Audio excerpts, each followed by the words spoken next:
강혜신의 오늘의 미국.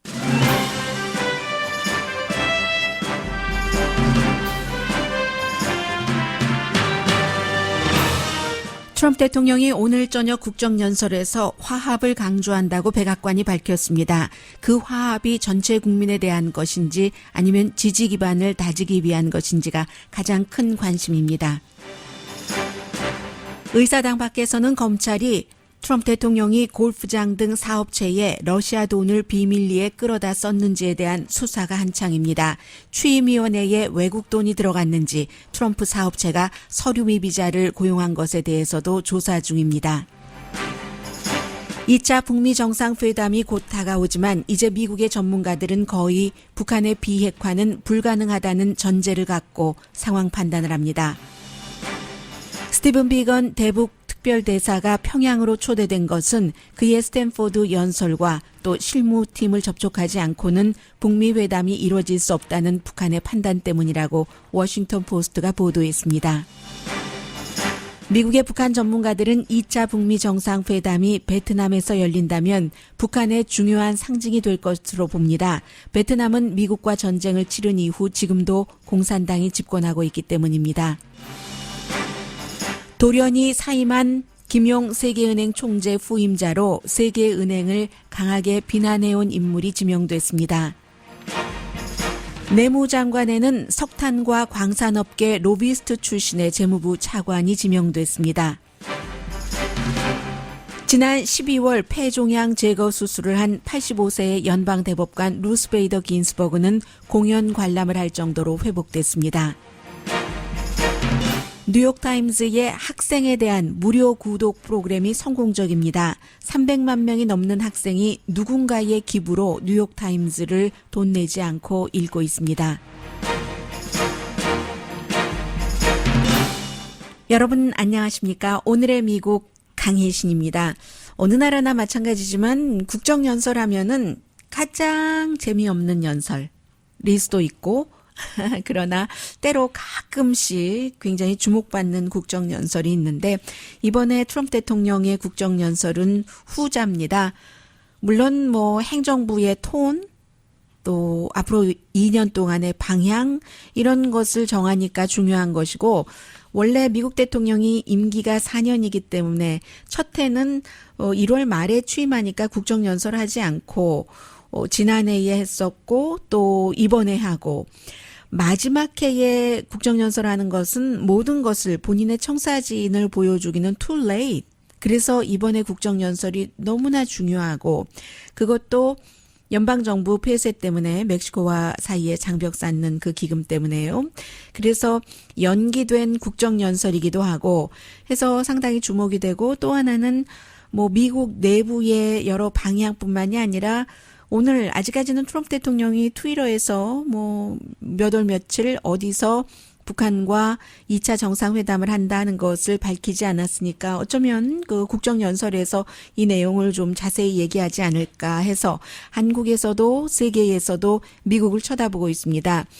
지난 첫 번째의 국정연설에서는요, 트럼프 대통령이 미국의 대통령인데도 불구하고 그 외교적인 부분에 대해서 거의 얘기하지 않았었던 것이 기억이 되거든요. 그래서 이번에는 다른 나라가 그 이후에 이제 나프타라든가 또 세계 기후 변화에 대해서 또 나토 등등에 대해서 많은 그 충돌도 있었고 말로는 충돌하면서 뒤로는 돈을 대주는 것도 있었고 하기 때문에 세계가 지난해보다도 더 트럼프 대통령이 국정연설에서 어떤 말을 하는지 지켜볼 텐데 백악관에서는 화합과 낙관을 말할 것이다 라고 얘기를 했습니다.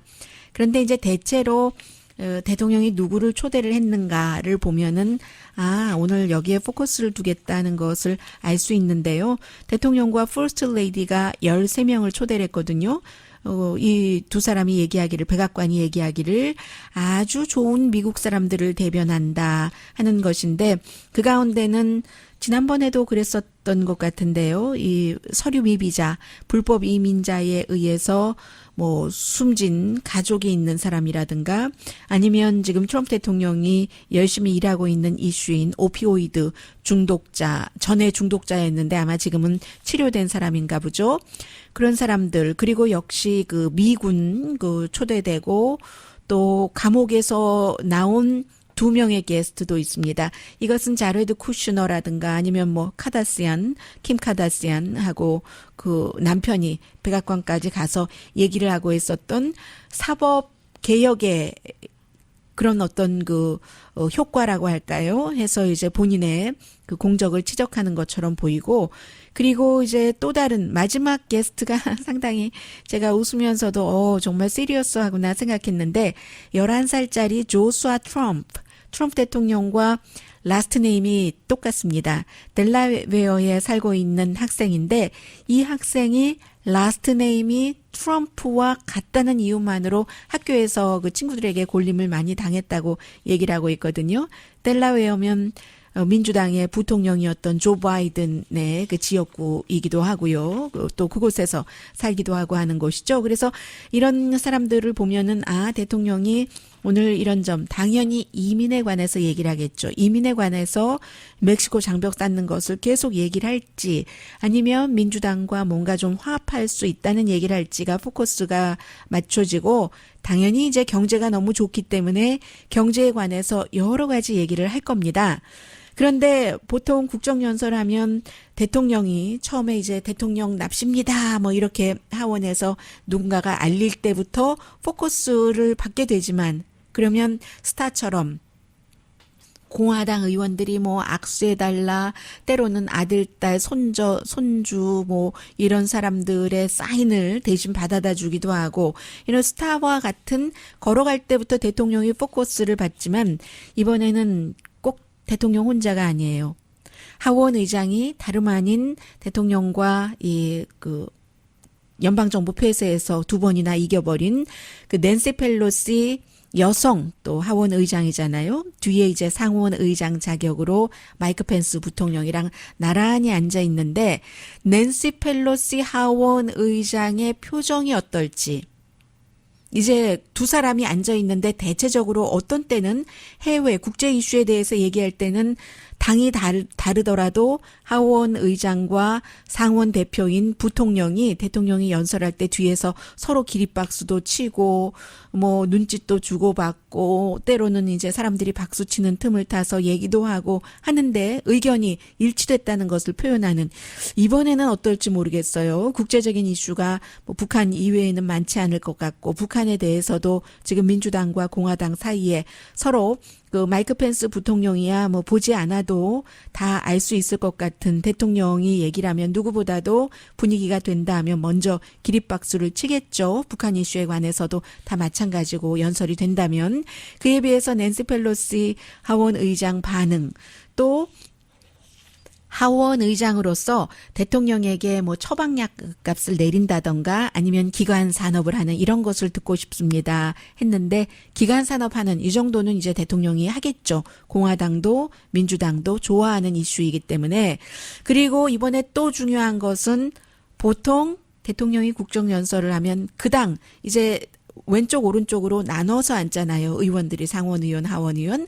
그리고 앞에 쭉 그 연방 그 대법관들도 앉아 있고 뭐 쭉 그리고 이제 뭐 오늘은 누가 안 나올지 모르겠어요.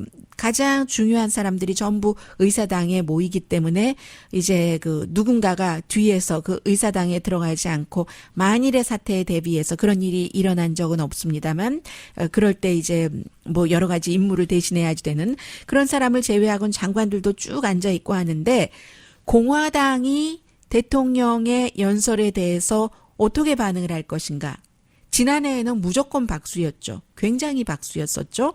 그런데 올해는 이미 연방정부를 또 폐쇄할 수도 있다고 대통령이 예고를 하니까 아니라고 하고 있고 그런가 하면 오늘도 또 대통령과 친한 린지 그레이엄 의원 같은 경우는 우리 공화당은 무조건 대통령을 보호해야지 된다.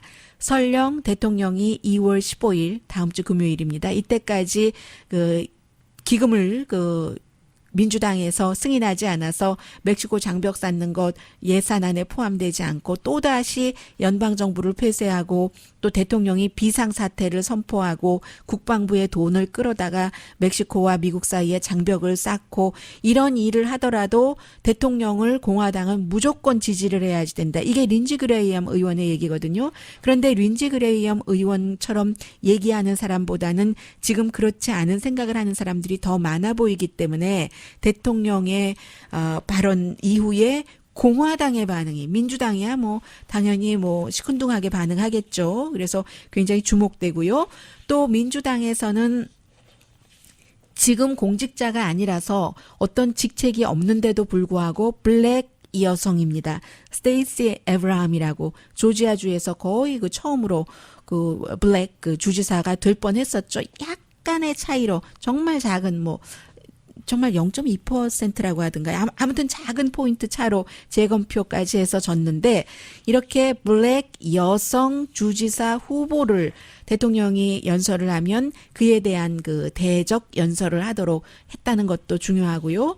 또 무소속이면서 민주당과 함께 일하고 있는 버니 샌더스도 대통령이 연설한 뒤에 본인이 이제 그 비디오를 만들어서 올린다고 하니까 이런 모든 것들 또 하비에르 바세라 캘리포니아 검찰총장 같은 경우는 뭐 하원 연방 상원에서 떨어졌지만 이 사람 같은 경우는 이제 스페니쉬를 하니까 스페니쉬로 뭔가 반응을 한다고 하거든요. 모든 포커스는 백악관이 지금 얘기를 한 것처럼 지금 대통령이 화합을 그 단결을 얘기를 할 것인가 하는 것에 포커스가 맞춰졌는데 오늘 시사주간지 타임은 아닐 것이다라고 얘기를 하고 있습니다. 대통령이 아직까지는 자신의 그 지지 기반을 더욱 그 생각을 한다는 거죠. 그런데 그 오늘 정말 특별하겠네요. 지금 처음으로 3년째에 처음으로 민주당이 더 많은 그 하원에서는 민주당이 더 많은 하원 상원 다 합해도 민주당이 많네요. 그 상원은 공화당이 다수당이라도 몇 명밖에 차이 나지 않으니까 수십 명, 한 35명 정도 민주당이 많은 그 의사당에서 연설을 하게 되는데 지금까지 트럼프 대통령이 된 이유 때문에 그 완전한 화합을 대통령이 그런 연설조차도 하기가 힘들다는 겁니다. 트럼프 대통령이 된 여러 가지 이유가 있지만 딱 두 가지로 예를 들어 규정을 짓는다면은 오늘 아침에 그 NPR 방송의 어떤 전문가도 얘기를 하던데 처음에 파이터의 이미지 나는 싸우는 사람이다. 천하무적이다. 다 싸워서 부숴버리겠다. 그런 기본 질서와 아주 못된 썩어버린 그 썩은 물을 뽑아버리겠다 하는 그 싸운다. 파이터의 이미지는 줬다는 겁니다. 지금 이제 3년째인데 그래서 지지 기반이 아직까지 트럼프 대통령에게 뭉쳐 있는데 그런데 임기 이제 3년째에 지지율이 그 50% 미만인 사람이 그다지 많지는 않았거든요. 아마 지난 몇십 년 사이에는 지금 이 시점에 지지율이 40%인 사람은 트럼프 약 40%요. 40% 미만도 있고 트럼프 대통령이 유일하다는 겁니다. 그리고 첫 번째 파이터의 이미지는 줬는데 두 번째 내가 정치인이 아니니까 그렇게 열심히 싸워서 다 고쳐놓겠다 하는 이 부분에 대해서는 과연 무엇을 고쳐놨는가? 여기에 아직 그 파이터로서의 그 결과가 없기 때문에 파이터로서 결과를 만들 때 나는 그 협상의 천재다라고 얘기를 했어요. 협상의 천재이기 때문에 모든 딜을 이룰 것이라고 했는데 사실은 트럼프 대통령이 딜을 이룬 것이 아니라 딜을 거의 많이 깬 것이 대부분이기 때문에 지금까지 있었던 그래서 이제 국제사회에서 미국을 믿고 우리가 가야지 되는가? 물론 트럼프 대통령은 뭐 미국을 믿고 이끌고 가고 싶다는 생각도 없고 아메리카 퍼스트가 우리 이득만 챙기면 그뿐이다라는 것이니까는요.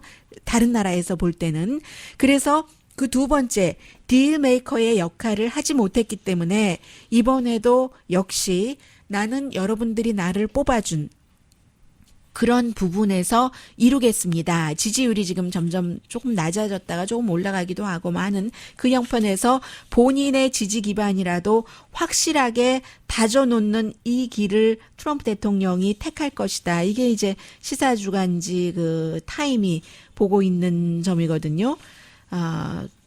글쎄요. 그런데 이제 그 본인의 지지 기반을 다진다 하는 것에 있어서 트럼프 대통령이 늘 두려움을 그 지지 기반들에게 당신이 이렇게 못 살고 하는 것은 내가 좀 잘 살아보게 해주려고 하는데 저기 누가 저렇게 있고 저기 누가 저렇게 있고 이민자들이 들어와서 이거를 이렇게 하고 있고 소수인종들이 뭐 더럽히고 있고 그러니까 내보내야지 돼. 아니면은 당신이 점점 더 어렵게 살 수가 있어 하는 이 같은 그 두려움이 2년 동안은 본인의 지지 기반을 딱 묶어 놓는 데는 성공을 했는데 재선이 지금 돼야지 되잖아요. 트럼프 대통령 입장에서는. 그런데 재선되려면 여기에 딜레마가 있는 거죠. 이 본인의 지지 기반만 갖고는 안 되는 거죠. 이 확장되지 않고는 재선되기 힘들다는 여기에 그 트럼프 대통령의 큰 고민이 있습니다.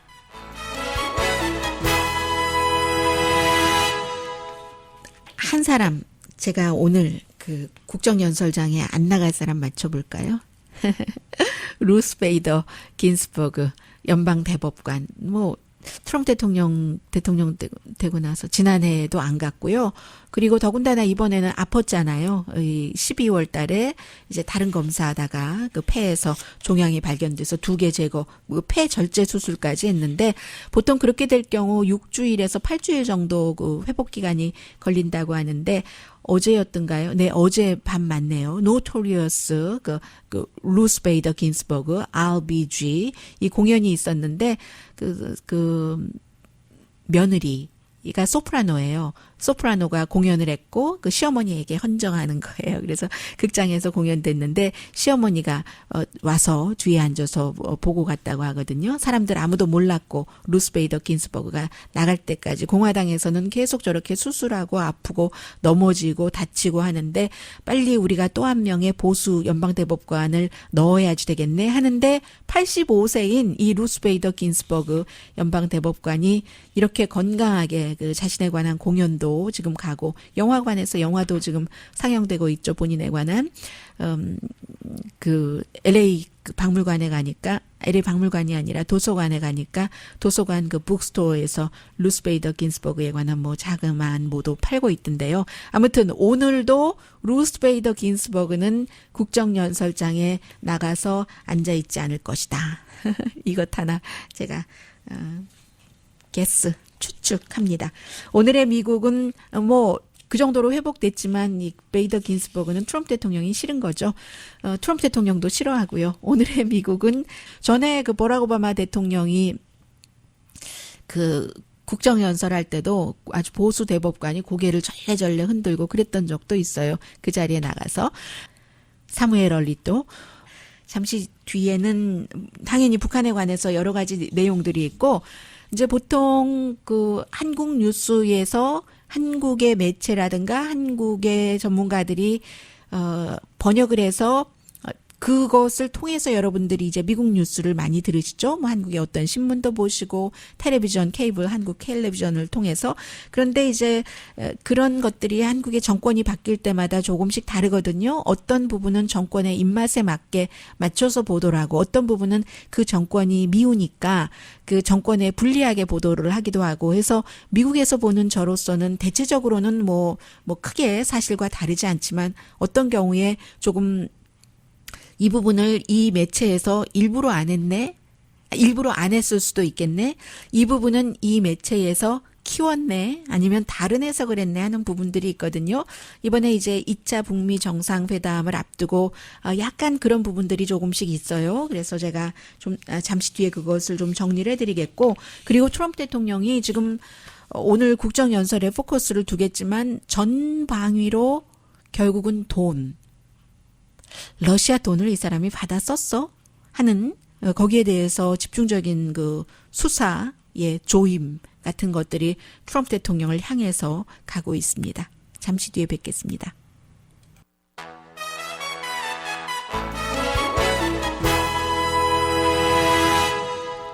라디오 서울 방송 오늘의 미국 듣고 계십니다. 네, 간단히 한 3분 정도의 이 내용부터 전해드리고요. 정리를 하겠습니다. 2016년도에요. 도이체뱅크에서 트럼프 대통령 스코틀랜드에 있는 골프장 턴베리 골프장이든가요.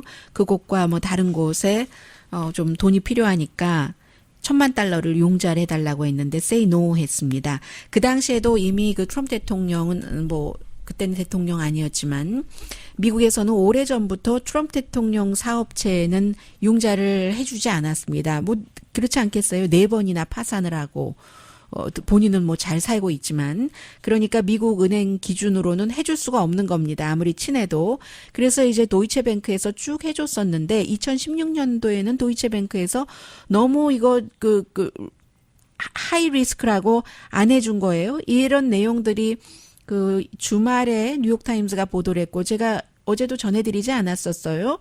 그런데 오늘 보니까 이게 결국은 The Time of London까지 보도를 하고 있거든요. 영국 언론까지 보도를 하고 있는데 메릴랜드의 검사가 이제 그 트럼프 대통령의 골프클럽 또 그 워싱턴에 있는 트럼프 인터내셔널 호텔 이것을 그 소유하고 있는 그 회사 홀딩 회사요. 도널드 트럼프 주니어 홀딩 LLC에 자료를 다 내놔라.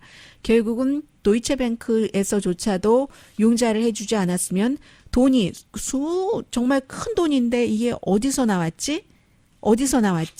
러시아의 돈 세탁 검은 돈이 들어간 것 아니야? 이렇게 지금 생각을 하고 있는 것이고요. 왜냐하면 그 업계에서는 트럼프가 미국은행에서 융자 안 해주고 도이체뱅크에서도 say no 했는데 그 큰 돈이 어디서 나와서 저 골프장 같은 것을 운영을 할까? 2013년부터 돈 벌리는 그 골프장이 아닌 거예요, 그게. 그래서 이제 그렇다. 물론 이게 이제 그 검사가 증명을 하기가 쉽지는 않은 케이스라고는 합니다.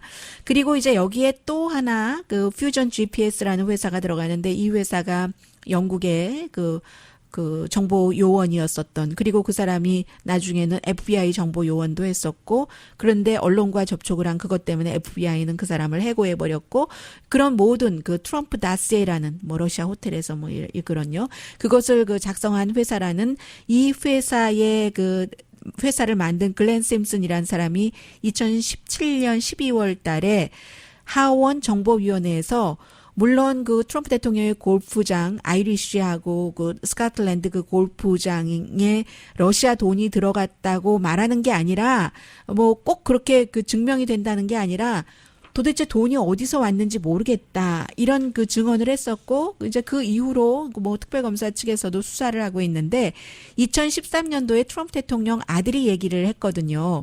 우리는 모든 그 러시아의 돈이 필요하다. 그렇게 얘기를 해서 그 당시에 그 골프 그 기자요. 왜냐하면 골프장에 관한 것이었으니까 러시아 돈, 러시아 펀딩하는 거 우리 필요하다 하니까 그 기사로 다 나왔었어요. 그런데 에릭 트럼프였거든요. 둘째 아들. 에릭 트럼프가 나중에 2017년도에는 나 그런 말 한 적 없다라고 얘기하고 그 골프 기자는 제임스 다슨이라는 기자인데 이 기자는 계속 자신의 그 보도도 했거든요. 그 보도 내가 맞다. 에릭 트럼프에게 러시아 돈이라고 들었다 하는 것이고 그렇게 될 경우는 이제 이게 러시아는 돈 세탁 돈이니까요. 파나마 호텔 이런 거 많이 얘기가 있었잖아요. 캐나다에 있는 지금 망한 그 트럼프 대통령 호텔에도 러시아 돈 세탁 돈 들어갔다. 또 심지어 뉴욕에 있는 그 트럼프 타워에도 러시아가 돈 세탁하는 그런 돈이 많이 들어갔다. 이런 것 아니겠어요? 그래서 그뿐만이 아니라 이제는 트럼프 대통령 취임위원회가 돈 많이 걷어서 자랑을 많이 했었습니다. 이게 이제 부메랑이 되는 격이라고도 볼 수 있는데 1억 700만 달러를 모아서 그런데 나중에 또 행사할 때는 그 정도의 돈을 또 쓰진 않았고요. 그리고 여기에 실제로 그 초대되는 게 이상해 보이는 그런 외국인들이 많이 그 초대가 돼서 과연 이 기금에 외국 자본이 들어왔는가 또 트럼프 대통령 전에 그 사업할 때 계약자들 돈도 들어갔는가, 벤더들 돈 들어갔는가, 이런 모든 것들도 지금 다 그 조사하고 자료 내놔라 한다는 것이고요. 그 사이에 또 그 트럼프 대통령 그 골프 코스에서 뉴저지와 뉴욕에 있는 5군데 골프 코스에서 적어도 18명 서류 미비자, 이제 확실하게 18명으로 나왔네요. 뉴욕타임스와 워싱턴 포스트가 연달아 보도했었던 서류 미비자들은 알고 나를 채용을 했던 거다. 18년씩이나 나 픽업까지 해줘가면서 그렇게 얘기하고, 지금 2명의 아들들은 우리 이제 깨끗하게 하기 위해서 이런 것 다 서류 정리까지도 하고 있다라고 얘기를 하는, 이렇게 어려운 상황입니다. 트럼프 대통령이 북한과 이번에 이제 2차 정상회담에서 뭐를 내면은 큰 그 성공이라고 볼 수 있는데, 북한의 비핵화는 이미 이루어지기가 불가능하다라고 한 달 사이에 완전히 그쪽으로 미국에서는 자리가 굳혀지고 있거든요. 기본적으로는 불가능하다는 이유가 2가지인데, 하나는 북한이 그 생존을 해야지 되니까 미국도 못 믿고, 뭘 믿고 미국 믿고 다 그걸 파기하느냐도 있지만, 더 중요하다고 볼 수 있는 것은 사람이 그렇잖아요. 아주 힘들게 왔는데 북한으로서는 고지가 바로 저기도 아니고 바로 여기라는 겁니다. 미국에 다다를 수 있는 그 국제 탄도 미사일 ICBM이 지금 뭐 딜리버리하는 그 과정만 남아있지, 다 됐고 타겟까지도 다 기술이 완성됐다는 것은 전문가들이 일치하고 있는 것이고, 재진입 시도 뭐 이런 것만 남아있는데, 여기까지 와서 반걸음 정도 남았는데 이것을 왜 포기하겠는가. 그 사이에도 싱가포르 회담 이후에도 이 핵 테스트 안 해주면서 시간을 지금 뭐 6개월 이상 벌었기 때문에 더 많이 다가갔을 거다. 이게 이제 거의 모든 전문가들의 의견 일치고요. 그리고 또 하나는 얼마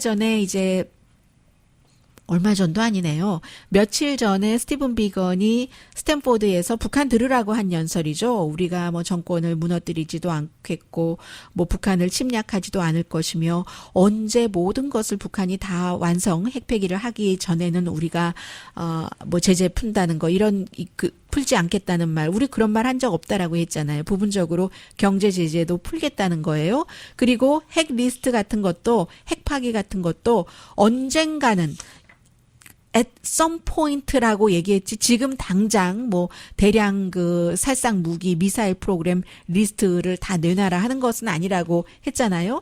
그랬기 때문에 원래 이 보도 자체가 저는 뭐 어디서 만난다는 것에 의미가 있기 전에는 크게 신경은 안 쓰는데요. 왜 스티브 비건과 뭐 김영철이 뭐 판문점에서 만난다고 했다가 평양으로 간다고 했다, 이게 자꾸 바뀌는가 하면은 그 북한의 마음을 확신할 수 없기 때문에. 그런데 평양에서 보자 한다는 것은 북한이 이제 보다 그 신중하게 생각을 한다는 거죠. 시리어스하게. 이번 회담에 대해서도 그렇고 스티븐 비건이라는 사람을 받아들이는 겁니다. 스티브 비건이 스탠포드에서 연설한 앞서 말씀드린 그런 거, 그리고 트럼프 대통령이 종전 선언을 할 준비가 돼 있다라고까지, ready to 종전 선언이라고까지 했거든요. this war라고 했거든요. 그런 것은 스티브 비건 자동차 회사에서 일하던 사람 개인 의견을 얘기한 게 아니라 미국의 입장을 북한 들으라고 했고, 그리고 스탠포드에서 그 연설한 것을 저는 스탠포드에 가서 찾아보려고 했어요. 그런데 더 쉽게 국무부 이런 데서 민간보다 더 일을 먼저 하진 않거든요. 그런데 국무부 웹사이트에 더 먼저 올라와 있는 거예요. 그래서 저는 국무부 웹사이트를 통해서 봤는데, 그것도 북한 봐라, 국무부에 들어와서 봐라, 이게 미국의 입장이다 하기 때문에 북한에서 스티브 비건을 평양으로 초대를 해서 김영철과 평양에서 만난다는 얘기고요. 또 이제 그것과 함께 북한에서도 처음에는 트럼프 대통령만 만나려고 하고, 폼페오 국무장관도 그 북한까지 가서 뭐 며칠을 묵으면서도 김정은 위원장이 만나주지 않고, 뭐 어쪽 뭐 개막 의원이 있는데 뭐 감자밭인가 뭐 어딘가 갔다고 하잖아요. 그런 정도였는데 트럼프 대통령이 다루기 쉽다고 생각을 했기 때문에, 아마도 워싱턴 포스트의 보도인가요? 네. 그래서 그랬는데 이제 와서 보니까 이건 북한도 어쩔 수 없는 겁니다. 이제 뭐 3주일 정도밖에 안 남았는데 2월 말이라고 하면은, 그러면 아무리 그 정말 새도 한꺼번에 날아갈 수 있는 그 최적의 그 거리가 있는 거잖아요. 그 정도로 이것은 실무팀을 만나지 않고는 협상이 성공을 할 수가 없다 하는 것을 북한이 느꼈기 때문에 이젠 스티브 비건과 만나주고 그를 평양까지 초대를 해서 이제 그게 빠르겠죠. 평양에 이제 뭐 김정은 위원장이 있고 하니까 그런 것이다라고 보도를 하고 있고요. 그리고 이제 또 하나 오늘 저녁에 뭐 트럼프 대통령이 오늘 저녁 이전에는 발표가 되겠지만 베트남의 그 다낭이 이 장소가 된다면 이제 지금까지는 미국에서도 그렇고 뭐 다 괜찮잖아요. 물론 예전에 미국도 베트남 전쟁을 치렀지만 지금은 뭐 경제 거래를 같이 무역을 하고 있는 곳이고 북한도 뭐 외교 시설도 외교도 수립돼 있고 뭐 여러 가지 조금이지만 거래도 또 하고 있고 베트남과 관련 관계가 좋고 공산국가고 지금도 일당 체제 공산당이 집권을 하고 있고 물론 베트남은 조금 달라서 여러 형태로 하면서 개방도 하고 있기는 합니다만은 그래서 이제 베트남 다낭에서 한다면 싱가포르 때보다도 이 북한에는 더 큰 상징이 된다는 겁니다. 싱가포르도 뭐 경제 개발이 있고 뭐 등등 뭐 세계에 아주 살기 좋은 나라이고 정치 컨트롤도 딱 그 하고 있기는 하지만 베트남처럼 공산당은 아니잖아요. 그래서 이제 그 북한에 굉장히 좋고 뭐 어디서 비행기 안 빌려도 되고 외교 관계가 이미 돼 있기 때문에 절차 같은 거 준비하기도 쉽고 공산당이 이끌어가는 나라라는 점에서 북한과 베트남이 똑같고 하니까 또 미국에 대해서는 북한과 베트남이 똑같이 전쟁을 치러서 75년까지 베트남도 전쟁을 치러서 그리고는 그 미군이 베트남에서도 5만 8천 명이나 숨졌어요. 더군다나 미국이 지키겠다고 한 약속을 안 지켜서 베트남은 뭐 공산화가 돼버리고 나만 그런 나라잖아요. 2000년도에 그 빌 클린턴 전 대통령이 미국에서 베트남을 방문한 그 첫 번째 대통령이었고 그 뒤에는 나중에 그 오바마 대통령도 베트남에 가서 뭐 쌀국수도 먹고 했지만 가기 전에 오바마 대통령이 이제 그 백악관에 그 공산당의 리더를 처음으로 초대를 했었던 그런 사람이잖아요. 미국으로서는 그때 이제 응유엔 그 푸종 이 사람을 초대를 했었고 미국이 그런 곳이기 때문에 미국에도 뭐 어느 정도 편안하고 그리고 다낭이 있잖아요. 시가 그 다낭하면 미군 기지도 있고 뭐 그런 것이기 때문에 트럼프 대통령 골프 코스도 있지 않나요? 베트남에? 그렇지 않나요? 아무튼 이 북한으로서는 그 도이모이요, 그 개혁 정책 이것이 중요하지만 사회주의적 그 마켓 경제라고 시장 경제라고 할까요? 뭐 80년대 한 중반부터 시작이 됐었던 해서 굉장히 이 그 김정은 위원장에게는 편안한 곳이 될 것이다. 베트남 자체가 그 민주주의 서방 국가라고 볼 수는 없으니까 물론 그렇다고 한 명의 강한 스트롱맨이 독재하는 국가도 아니기는 하지만 그리고 북한처럼 무슨 뭐 3대째 내려오는 어떤 사교 집단처럼 그런 것은 없지만 앞서 말씀드린 여러 가지가 있기 때문에 베트남 모델이 트럼프 대통령 김정은 위원장에게는 싱가포르보다는 더 그 어필할 수 있다 하는 그래서 이 장소가 베트남이 된다면 이 김정은 위원장에게 좋은 것이다 하는 내용들 뭐 여러 언론에서 미국에서 보도하고 있습니다. 잠시 뒤에는 경제와도 관련되고 이 미국의 연방준비제도 의장을 좀 지켜볼 필요가 있고요. 세계은행 총재, 세계은행을 그동안 굉장히 비난해온 사람을 트럼프 대통령이 확 그 지명을 했고요. 또 잠시 뒤에 뭐 관련 뉴스들 전해드리겠습니다.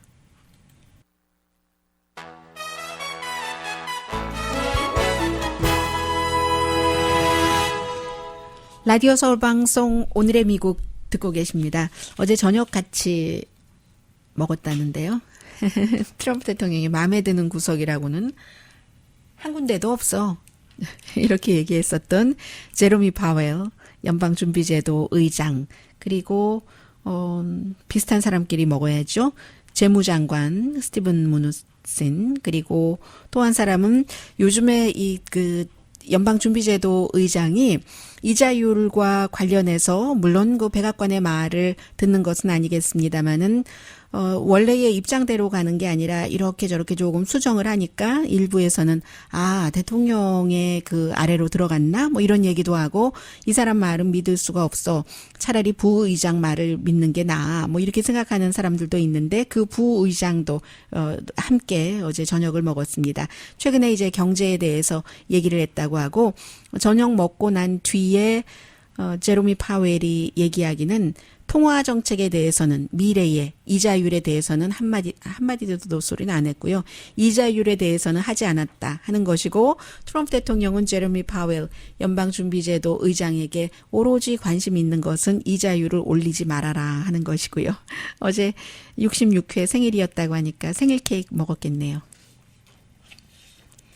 김용 세계은행 총재가 그만둔다 하고 얘기한 게 지난달이었었잖아요. 뭐 이방카 트럼프와도 친했고 이방카 트럼프가 뭐 하는 것에도 조금 관여가 됐고 또 그로 인해서 세계은행에 이방카 트럼프와 연관된 그런 아이템과 관련해서 돈도 받았어요. 이 행정부가 그렇게 세계은행을 비난을 하는데 그런데 이제 김용 총재가 뭐 그만두겠다 하고 아무래도 불편하니까 그만뒀겠죠. 여러 가지 뭐 본인이 원래 일하던 곳도 하고 뭐 등등 사기업에서 더 영향력을 발휘할 수 있겠다. 그게 무슨 얘기겠어요? 지금은 조금 불편하다 하는 얘기일 텐데 더군다나 트럼프 대통령이 계속 왜 그 중국에 그렇게 융자를 그 싸게 많이 해줘서 중국을 키우느냐 하는 얘기인데 세계은행의 기본적인 그 세계은행이 하는 일이 미국이 물론 2차 대전 이후에 설립을 해서 주도를 해서 미국이 항상 총재가 되고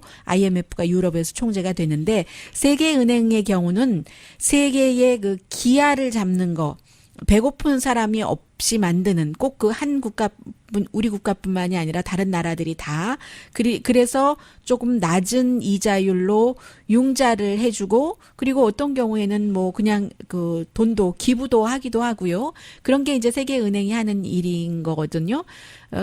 그런데 아무튼 김용 총재가 그렇게 물러나고 나서 오늘 지명을 했는데 데이빌 멜파스라는 지금까지 그 차관이었고요. 그 재무부의 차관이었고 세계은행을 굉장히 트럼프 대통령과 마찬가지 입장에서 강하게 그 비난을 해왔던 사람입니다. 물론 트럼프 대통령이 뭐 지명한다고 되는 건 아니에요. 지금까지 세계에서 왜 미국이랑 유럽만 다 돌아가면서 하는 것이야 하고 반대를 많이 해왔었기 때문에 그런데 이번에도 된다면 뭐 최종적인 결정은 한 2월 7일부터 3월 14일 이 사이에 이제 뭐 여러 그 이제 후보들이 나올 것이고 뭐 투표하고 뭐 등등 하겠죠. 그런데 만약에 그렇게 된다면 이 사람이 뭐 지금까지 김용 총재가 해왔었던 것과는 다르게 할 것 같고요.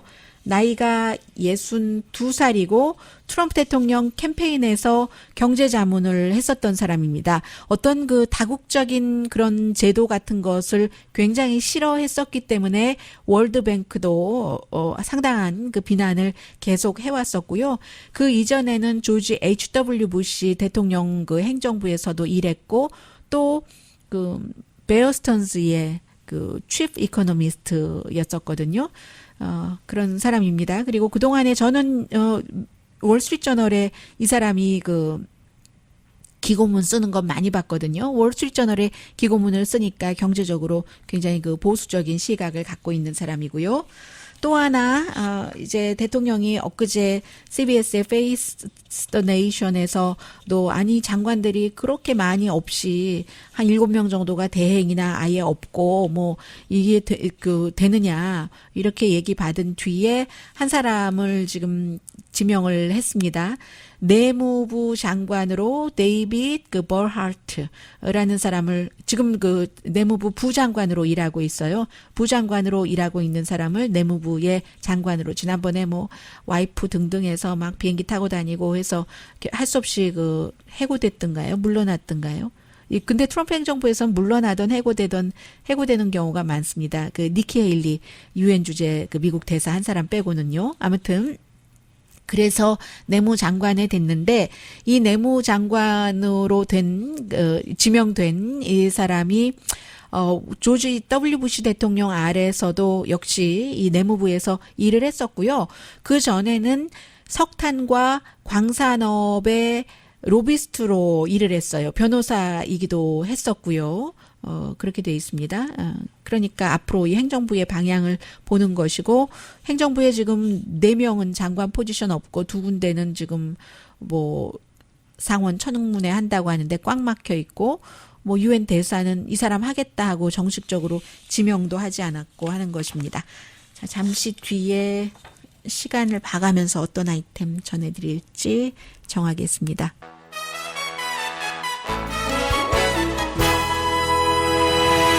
라디오 서울 방송 오늘의 미국 듣고 계십니다. 네, 지금 베네수엘라 사태는 마두로 그 현 대통령이요, 바티칸에 좀 도와달라고 요청을 했다고 하거든요. 교회가 어떤 그 새로 저쪽과 좀 대화를 할 수 있도록 해달라고 하는데, 뭐 그것은 그 미국의 지원을 받고 있는 국회의장이 원하지 않고, 미국은 지금 베네수엘라와 그 콜롬비아 국경에 어떤 원조품을 보냈는데, 과연 마두로 대통령이 현재는 뭐 여러 가지 군이라든가 그 시스템을 장악하고 있으니까요, 받아들일지 그것도 알 수 없는 일이고요. 또 한국에서는 나도 대통령이다 하고 선언을 한 그 지난번 선거가 부정선거였다면서 국회의장 후안 과이도가 대통령이라고 선언을 하고 미국이 지원을 했다라는 보도가 있던데, 그렇지 않습니다. 미국이 다 계획하에 한 겁니다. 미국의 부통령이 먼저 후안 과이도에게 전화를 해서 우리는 당신을 지지하겠다 했고, 그 다음 날 1월 23일에 과이도가 내가 대통령이다 하고 선언을 해서 지금 미국이 어느 정도까지 갈지 군사적인 옵션도 언더 테이블에 있다고는 했는데, 그게 지금 알 수 없는 노릇이고요. 바티칸에서는 지난번에는 한번 그런 주선을 했는데, 이번에는 아직 그 입을 다물고 있습니다. 바티칸에서 중립 지키고 있어요. 네, 이 내용을 전해드리려고 했는데, 아니 제가 안 가지고 왔나요? 뭐 생각나는 것까지만 전해드릴까요? 말씀드리고 싶었던 것 자체는 끝이 아니다. 지금 여러 가지 상황 때문에 뭐 신문 구독이라든가 이런 것들이 어려워지고 있잖아요. 그런데 뉴욕타임스가 어떤 것을 했냐면 2017년부터 학생들이 신문을 읽게 하자 해서 누군가가 기부를 해서 학생들이 신문을 읽을 수 있도록 했는데, 그게 지금 오늘 발표한 것 보니까 300만 명의 미국 학생들이 누군가가 기부한 돈에 의해서 신문을 본다는 겁니다. 구독료를 내고, 비싸요. 뉴욕타임스. 저도 구독료 내고 보는데요. 75개 그 나라에서 사람들이 이렇게 기부를 했고, 물론 뭐 어떤 사람 100만 달러 낸 사람도 있지만 평균 50달러를 내서 젊은 학생들에게 신문을 보도록 해주는, 이렇게 해서 300만 명이 모였다고 하니까 그 300만 명이 뉴욕타임스로서는 자신들의 독자도 되는 것이고 사람들을 깨워주는 것이기도 하고요. 강혜진이었습니다.